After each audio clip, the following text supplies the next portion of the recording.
ब्रह्ममुरारी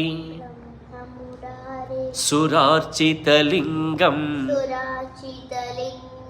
निर्मलभासित शोभितलिङ्गं जन्मज दुःख विनाशकलिङ्गं तत्प्रणमामि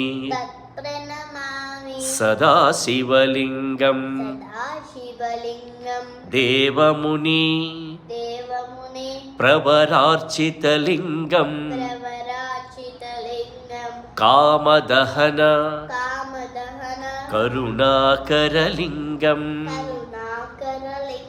रावणदर्प विनाशकलिङ्गं तत्प्रणमामि सदा शिवलिङ्गं सर्वसुगन्ध सुलेपितलिङ्गं बुद्धिविवर्धन कारणलिङ्गं सिद्धसुरासुर वन्दितलिङ्गं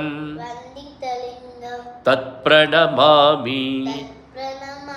सदा शिवलिङ्गं कनकमहामणि भूषितलिङ्गं फणिपतिवेष्टित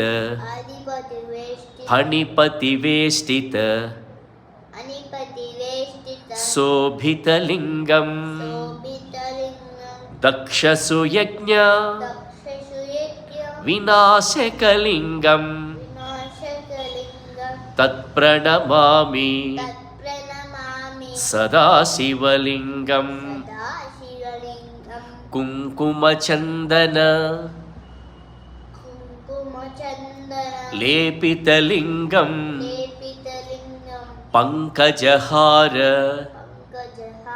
सुशोभितलिङ्गं सञ्चितपाप विनाशकलिङ्गं तत्प्रणमामि सदा शिवलिङ्गं देवगणार्चित सेवितलिङ्गं भावैर्भक्ति भिरेव च लिङ्गं